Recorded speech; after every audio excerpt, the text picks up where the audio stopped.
I am here today with Sharon McMahon. She is America's government teacher and the author of a new, lovely, please read it, book called The Small and the Mighty. And she leads an online community that I enjoy. It makes me thrilled to experience the internet, which is a sentence that no one has ever said. It's a community that lovingly calls themselves the Governerds. And she is the exact person I want to be talking to right now as we face another year of political chaos. Another beautiful experience of politics in the United States. That's right. Did you feel like your family was just barely coming together again? Sorry. Everyone's looking forward to it. That's right. Here we are again. And I like that we are in your hometown. My hometown. We're in your environs. Yes. My hometown, Lake Superior, right outside, mere steps away. It's so funny. I was looking at because I have this ridiculous app that I use to try to figure out what I've seen. Because I've seen like a lot of Minnesota's experiences, world's largest and smallest, Paul Bunyan. But in your area, I didn't realize there was World of Accordions. Oh, that's in Superior, Wisconsin. Yeah. Oh, is that right over the border? That's right over the bridge in Superior, Wisconsin. Okay, well, let's not give credit to Wisconsin when it... No, forget them. Okay. Forget them. What's the Great Gatsby? The Great Gatsby. It's in Duluth. Is that the new cat cafe? The life-size statue on a pedestal celebrates... Oh, no. Okay, yes, I know what that is. That is a small statue outside of the high school. Great. Yes. And it was a cat that the walkers to and from the high school, one of the high schools, saw frequently. And when it passed away, they raised money to get a commemorative bronze statue, and they put jaunty winter caps and scarves on it. And when they say life size, they do mean life size. Oh, no. Okay, like cat size. Don't go expecting a large cat. It's literally like, oh, that is the size of a cat. So you could miss it, but it is there.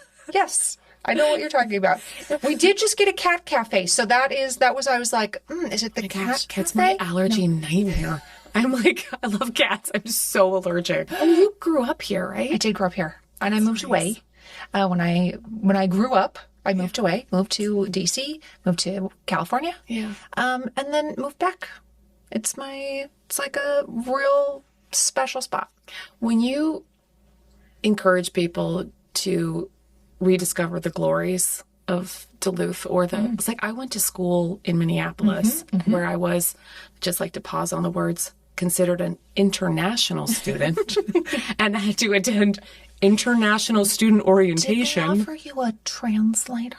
They actually did give me a very helpful like cheat sheet about like when people say I'll see you later, they don't necessarily want to see you later. It doesn't mean I'll see you in an hour. It's just like, see you later. That's right. See you later. That's right. Did it say what it means when somebody says, I'm just going to sneak past you? Oh. I'm just going to scooch on by. I'm going to sneak past you. That's what sneak past you means. That's so funny. Anybody who's ever been to a wedding or a crowded event of any kind will tell you, I'm just going to sneak past you. The thing that's I'm going to sneak past you cracks me up about it. And I used to work in the wedding industry where I might say, I'm going to sneak past you like 100 times a night, right? The thing about it is that by announcing it, by definition, you are not sneaking. Yeah, less There's stealthy. No sneaking. If I'm like, I will now sneak, right? That's not sneaking. So there's something about this concept of like, oh, I'm just going to sneak past you, where you're just like squeezing in the little, I'm curious to know if... Did you go to McAllister? I went to McAllister College, yeah. If McAllister put, I'm going to sneak past you in the International Student Orientation packet. Well, from like hear ye. Yeah. I'm going to make sure it gets you're an right alumnus. Thank you. And so now you have some sway over. As a former international student at McAllister College, Here's my feedback. I will. I will do that immediately as part of my gosh. It is funny though, having lived in the middle, like I'm from the middle of Canada. Yep. You're also from the glorious middle. Until I lived on the coast, I didn't really understand that so much of this country's culture is determined by this very like bi-coastal, Yeah. even just like circulation of ideas, like whose opinion matters, who's the go-to for it. Must, given that you have the loveliest community that you lead, I do. and they, I imagine, want to feel like there are all kinds of voices that need to be listened to about like rising rates of groceries and inflation and just representation. Do you find that like there's maybe like a Minnesota thing going on with your identity, with your secret identity? I mean, I lean into it, right? You know, like I can turn on the Minnesota accent whenever I want to. That's one of my, it's one of my special skills. That I can be like, so y'all need to listen to me, okay? Right now, there's way too much arguing. Pump the brakes, right? Dial it back. This is not how we treat each other, okay? So I do think there is a little bit of that like Minnesota mom. It's inescapable, right? It's like this, it's part of my ID, my identity, my DNA. But I also find that sort of like Minnesota mom mentality, it is easy to discredit. Yeah. You know what I mean? Like it's easy to discount. She's just a mom from Minnesota. In fact, the first time I was on CNN, that was what they billed me as, was a Minnesota mom, as though that is what I have to offer, is an accent and fruits of my loin, right? That I know how to make a bar and like a hot dish, and I gave birth to these kids over here. That's what I have to offer you. You're like breaking news. Yeah. A Minnesota mom said something really unique on the internet, you guys. News at 11. When people begin to feel disempowered to the point where they're not sure why now is a great time to get re-engaged, I wonder what like your most intense pep talk is for those who feel like because they've been ignored, then it doesn't matter. That's a great question. And I think that's like a huge chunk of the country right now. Yeah. Feels that way. Yeah. Like what matters to me does not matter to anybody in power. What matters to me, I don't see that reflected in leadership. I don't see my concerns being addressed. What I see is grandstanding. I see people making themselves rich at my expense. I see people who are more interested in spending all of their time making viral tweets so that they can, make cha-ching on the donations. I think that's like, I would venture to say that that's most of the country right now feels disempowered. And that's not an unusual way to feel. And one of the reasons I wrote this book is because history is filled with those people.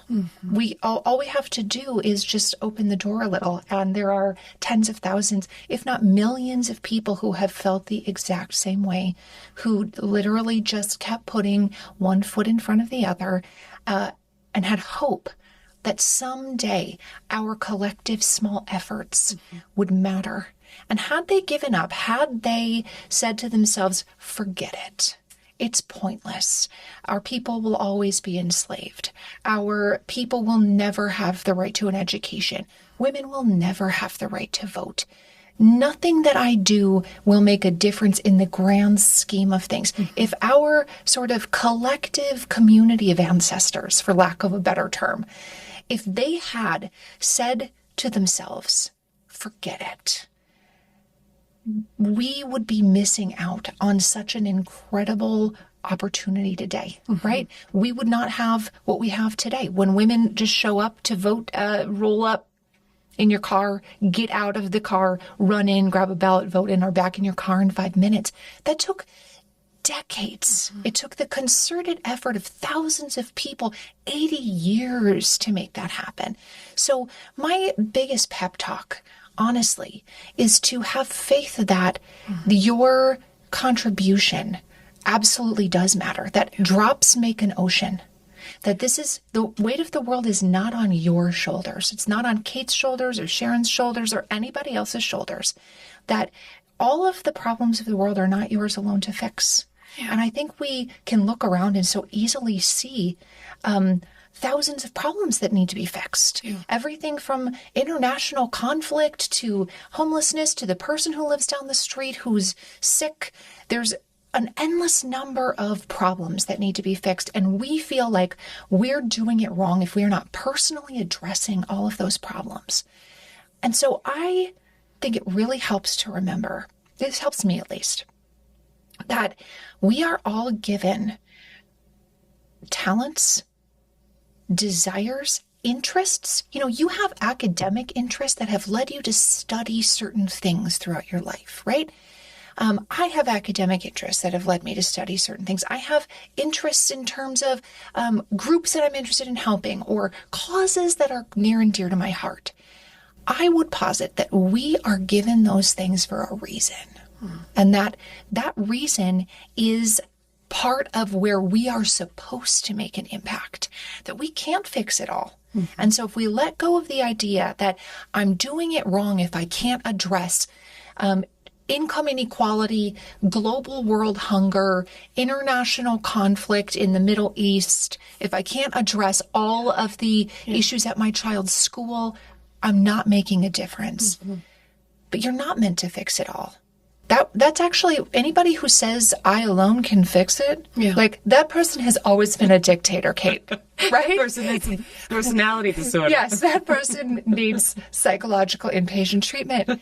They have delusions of grandeur. Anybody who says I alone can fix it is a person you shouldn't be following. Yeah. So I think it helps me to know that I am supposed to make a difference in some areas and not others. Yeah. And that's not just acceptable, that's how it's meant to be.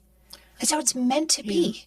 That's a lovely vocation then. People can be like, what like calls me into doing anything? Yes. What can sometimes I think like that I know I love somebody or a cause or an institution. Yes. Because I'd like to make their problems my problems. Mm-hmm. And everyone else's problems is just going to be, I'm going to get weird about this one issue. And it's going to be annoying. Mm-hmm. And caring always is. It kind of is. I never thought though, until you were describing the sort of fatigue, how much it sounds like idealism is almost making everybody feel more tired. Or they're like, well, because we'd like to imagine ourselves, I think because we're more kind of globally aware and yet more sort of vaguely aware of too many forces. Yes. And then in wanting to be the kind of person who, cares, then we find ourselves caring about less and less. I think that's so right. That the human experience has not evolved to the point where we have the ability to impact equally all of the things that are happening around the world. If you think about people 100 years ago, they might read about a war in a newspaper that they get once a week, right? Yeah. My great-grandmother, her ability to ascertain what is happening on the other side of the globe was very, very limited. Yeah. And so people had a much smaller sphere of influence. The Mennonites got Lutheran newspapers from this area and stayed up to date. I remember thinking about this, like, exactly what were you worried about? You're totally right. The like economy of attention was, still global, but like much more focused. So much smaller. And I would imagine that my great-grandmother, or even my grandmother, who was born in 1920, she did not go to bed at night worried about a conflict on the other side of the world. Now, that's not to say that conflict didn't matter or that, we should just pretend conflicts don't exist. But that she didn't think that was her problem to solve, right? That it was people who lived near that issue. It was their problem to solve. And she had her problems to solve and her family to influence and her community to impact. She didn't feel, I would imagine, like it was her job to fix everything in the world. And I do think that sense of good-hearted idealism. Yeah. This is not a shame or a slam on people who want to help, because I hear that from people all the time. What can I do? They even ask me, like, I published this newsletter called The Preamble. In the comments section, people every day are like, at the end of every newsletter, can you give us something we can do about this? They want to feel like, here's somebody you can write to. Here's a cause you can donate to. Here's a way you can change this thing. They very much want to feel empowered. Mm-hmm. And I totally understand where that comes from. It's always coming from a good place. I want to help. I want to be the kind of person that helps. I want to be a kind, caring, compassionate person. But I do think in some ways that is contributing to our sense of helplessness, because we can't impact everything that is happening in the world. Yeah. And at no time in human history have people felt responsible to impact everything that was happening around the world like we do today. Yeah. And that reminds me of even this last week. I was listening to a full generation above me talk about what they were buzzing about. Mm-hmm. This person's cousin, that person's relationship, drama, et cetera, et cetera. And then almost every single person I talked to in this community had specific volunteer work that they were doing. So they had this but the way they were talking, I realized, was so embodied. Like it was, they weren't trying to Kevin Bacon their way to every problem. That's right. Everything was like 2 degrees removed from someone they actually knew in a place where they were actually connected. And I thought, ooh, I don't think A, I'm like that, or B, I know enough people who are as enmeshed in, and so they had their specific problems. Their specific problems were they're working on refugee resettlement through their churches, and they were working on usually being mad that one particular charity sends out too much paper in their mailers. It's too many mailers. Strong words about it. Too many mailers. I don't want this much mail from this one group.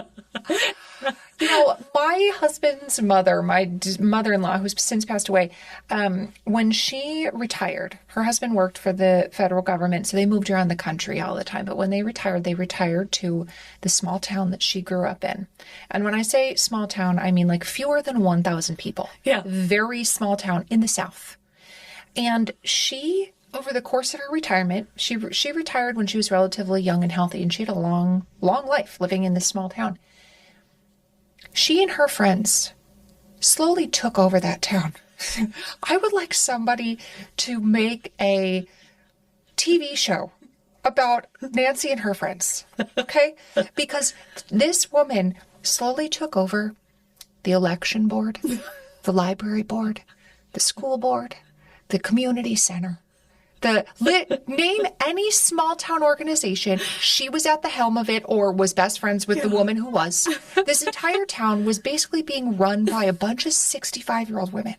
And I'm like, frankly, we need more of that. I'm into it. We need more retired 65-year-old women totally running this country. That is what we are missing. Truly. There's no one who was better able to like make things happen, get things done, knows everybody, up in everybody's business, knows who to call if the plumbing is leaking, right?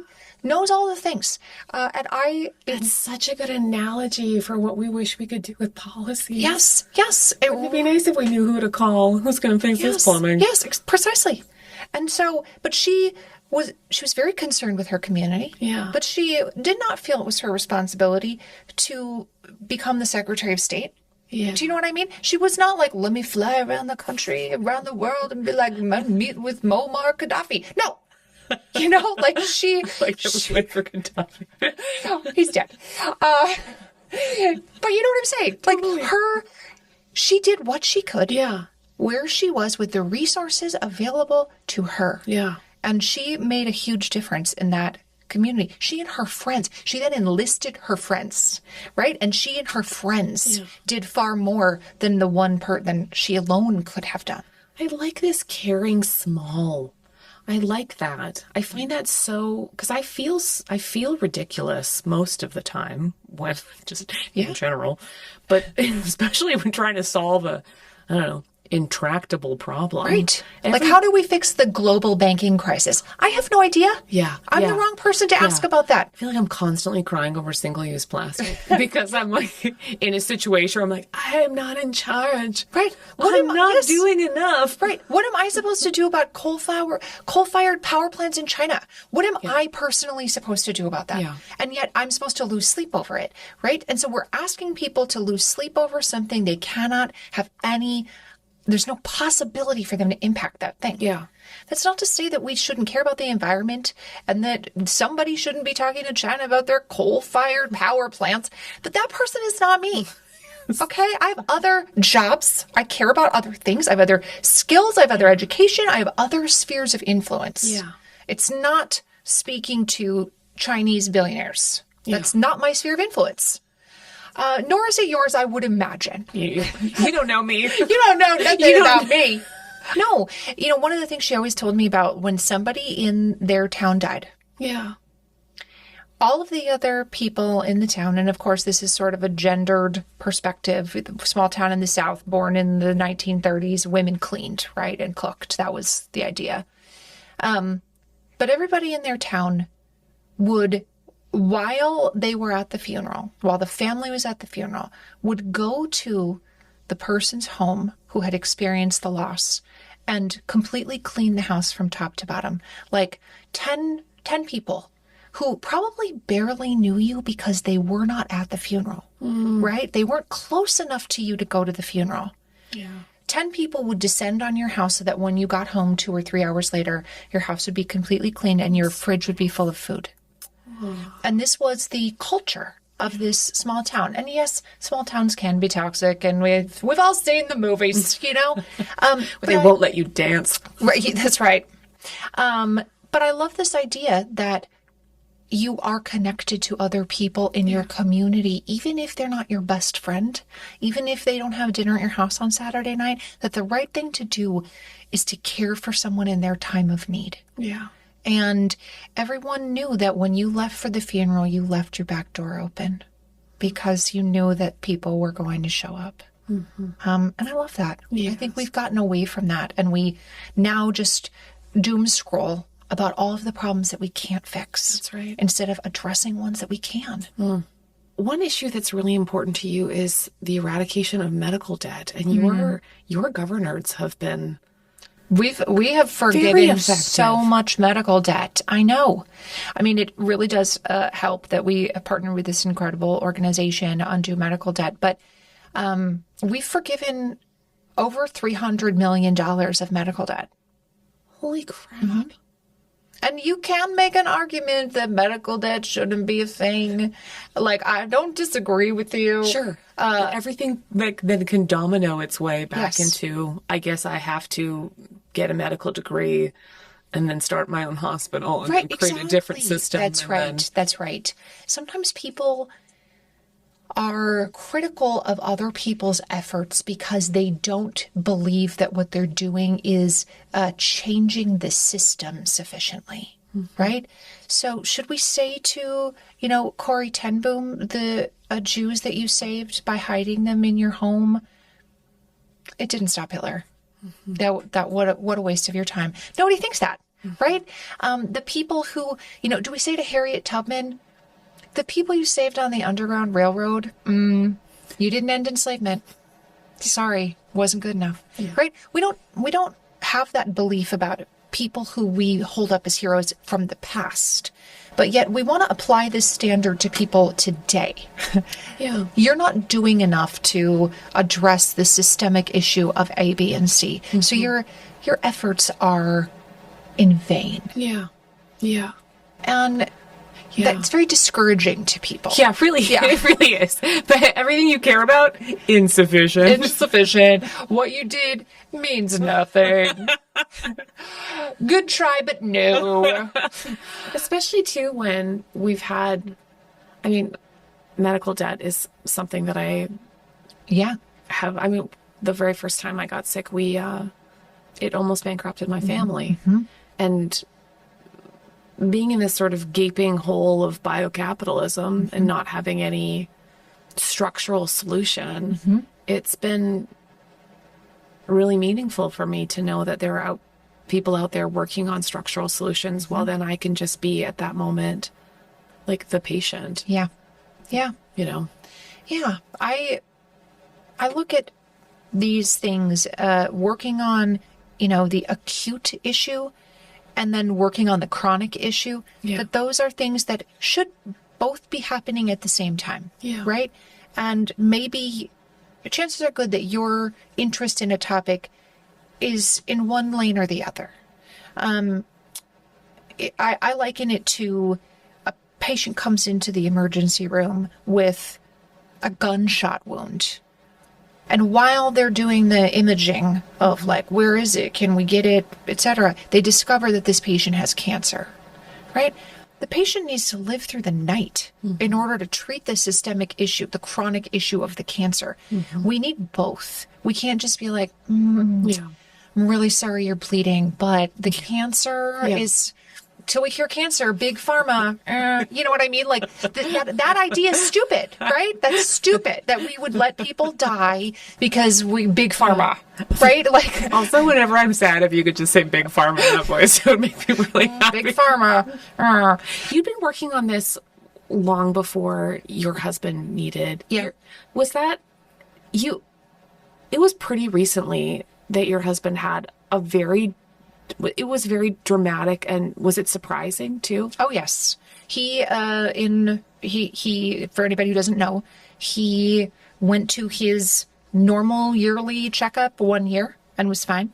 And the following 1 year later, he was in stage 5 renal failure, with absolutely no indication at his 1 year visit prior that he was having problems. He was experiencing symptoms like feeling tired.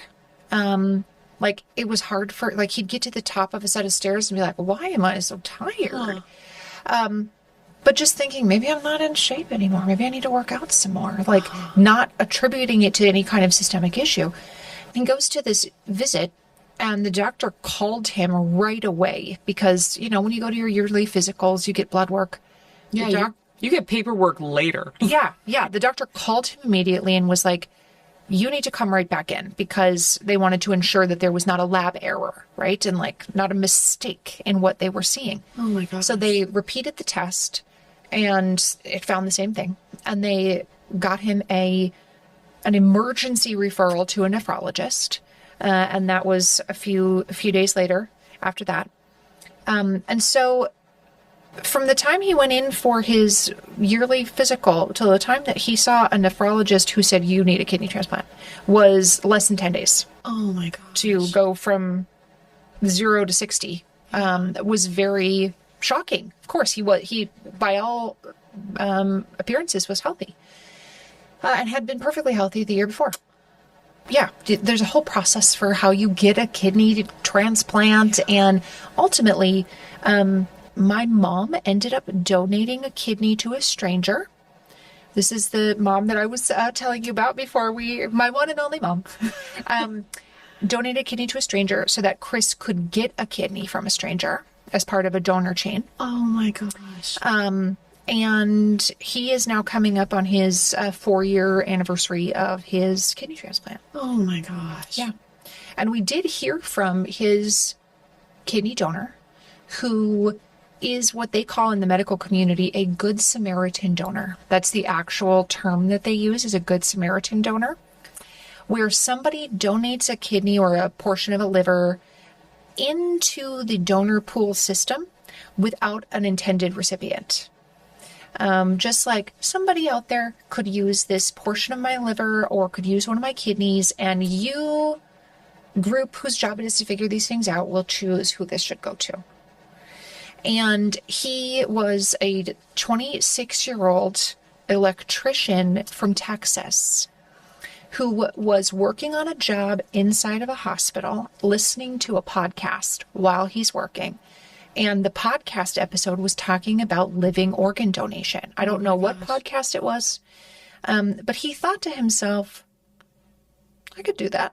Oh, And on his lunch break, he called the National Kidney Foundation and got information about the donation process. And it's a very, very lengthy process to determine even if you're eligible. I have undergone the process, so I'm very familiar with like how much work it is. You have a very clear picture of your own health when you are done being examined to see if you are eligible to donate your body part. He went through the organ donation process and they were like, you don't have anybody in your life that you're trying to donate this to? And he said no. And so Chris got his kidney. Chris nicknamed his kidney Magnus. That's its nickname. It's very mighty, powerful. Viking kidney in his mind.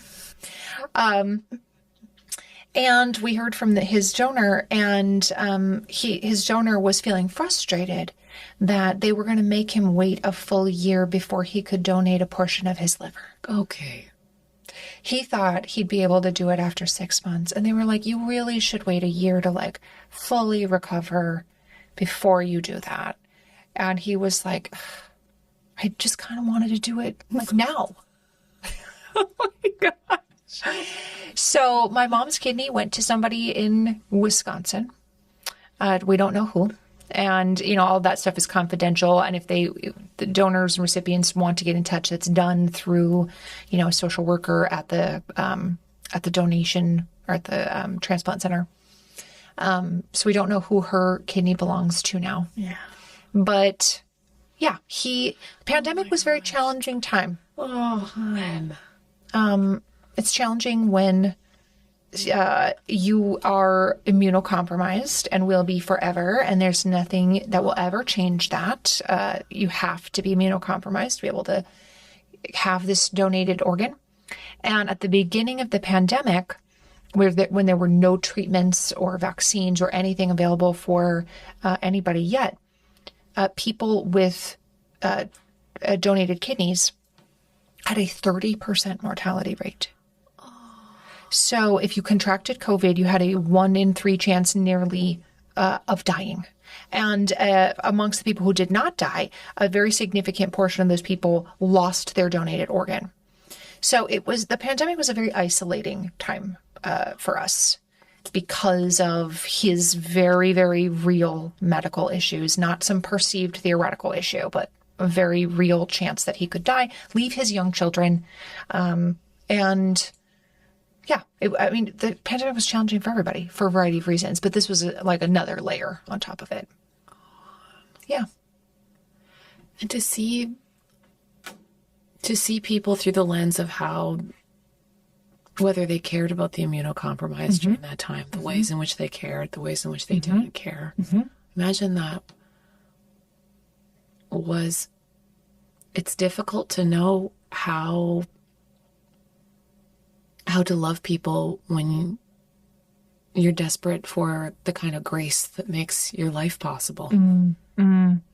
It is really challenging. And people that you thought were, you know, your really good friends, to see how little they actually cared when push came to shove, you know, to see how little, how they were unwilling to make even a very modest temporary sacrifice, or even, I wouldn't even call it a sacrifice. I would call it an inconvenience, a modest inconvenience, a modest accommodation for a short period of time. We're not saying we're not even asking you to change your lifestyle or, you know, anything of that nature. But to see how many people were unwilling to do that, or who would only do it but make snarky remarks about it. Or the number of people who acted as though, or who even professed that people who were immunocompromised, people who were disabled, somebody who's elderly, you know, the people who were most susceptible to the falling ill during the pandemic, to see how little their lives mattered to other people. That, again, that American rugged individualism of like, what I care about is me. Yeah. And other people, not so much. Yeah. It was very eye-opening and very isolating. Yeah. Yeah. Yeah. Oh. I don't know how to put this as a question, but this year's going to feel so fragile. It's funny that whenever this podcast comes out, that sentence will make sense to people. That's right. It can come out tomorrow, it can come out in 5 years. There's this accumulated thing where we learned things and we've been through things and we've been wounded by others who haven't helped carry our lives forward. And then now, in the eternal now, it's going to require a lot of grace again for other people and from other people. Like, we're going to have to get back in the mix of being interdependent. And it's for a lot of people, it's going to feel like, oh no, now there's just another way for people to hurt me with their causes and that never seem to include mine. How might we counsel love when we know we've been like recently hurt? Yeah. That's a great question. And, it's going to look different for everybody. Obviously, I don't have one platitude that I can feed people where it's like, here's how to fix all of our ills. But I do think it helps to think about this, sort of topic from the perspective of what might the most generous interpretation of this event or this request or this person's actions or their words, what does the most generous interpretation look like? Yeah. And what might I react, in what way might I react based on the most generous interpretation? Yeah. I think we have really gotten into a knee-jerk, everything you say is offensive kind of, and that's coming again from a place of deep wound that we perceive everything as an offense, as an intentional offense. Yeah. But that's a really difficult place to live a life of joy from, where everything is a slight, where everyone is out to hurt you constantly, where everybody's request or needs or that it's all part of some grand conspiracy to deprive you of your life and liberty, or whatever it is. It's not a very pleasant way to live your life. Yeah. And I think we all want lives that have a deep amount of joy, right? Isn't that something all people would want for themselves? Is a life that includes joy. It doesn't mean constant happiness, constant states of bliss, constant feelings of being manically happy, but we all want to experience joy in our lives. And it seems to me to be somewhat of a joyless life if our perceived interpretation is constantly one of offense and slight. And it seems like we might be able to find more space for that kind of compassion, grace, and joy if we interpret what other people say and do with the most generous lens possible. Yeah. Right? I totally agree. And when I think about the 26-year-old electrician somewhere out there, it being a wonderful, just pops into his mind that he can give to someone else, and then acting out of that spirit of generosity. Yeah, I was just thinking the other day, like he's about to turn 30. And like, what the idea that like, I'm turning 30 this year and I don't know if he went through with the liver donation, but that I've already donated a kidney to somebody who would surely have died without it. Somebody whose 4 children now get to have a dad longer. My husband, Chris, is perhaps the most volunteer-y kind of guy you'd ever meet. If there's a thing to volunteer for, he's doing that thing. He's been the United Way's Volunteer of the Year. Sometimes I'm like, why did you volunteer for that? Like, it's so much volunteer. Is there, this is literally something he does regularly. Is there a dairy that has too much milk and the children at the schools haven't ordered that much and this milk is going to spoil? Chris will pick it up and Chris will bring it to the homeless shelter. He will literally show up in his truck and they will put it in the back of his truck, and he will drive it to the homeless shelter. You're like, that's just like one example of the amount of time that Chris, who is a very, very selfless person, the amount of time that Chris spends volunteering for things. And this has always been true. But the idea that, again, because this person, this electrician, donated his kidney, Chris is able to continue impacting hundreds, if not thousands more people. We can be part of the donor chain. Yes. That's so lovely. Because, what the work Chris does is possible because of what that guy from Texas did, right? Like, it would be easy for him to be like, and then what did my kidney do? Nothing. Went to that one guy that one time, like that fatalistic view of like what I do doesn't matter, that nihilism, I think is that we need to intentionally turn away from that line of thinking, that deep-seated belief that what we do absolutely does matter. Yeah. Yeah. That hope makes more hope makes more hope. That's which right. makes a Chris. Which makes more milk. I know. And that Chris was raised by a mom who took over her little town. That she didn't know when she was raising her kids that this is who she was gonna all these birth. starters and joiners. Yeah. Hon, I have loved your book. I have loved the spirit with which you remind us that we belong to each other. And also, you're so funny. Thank you for being my friend. This has been an absurd joy. Thank you for having me.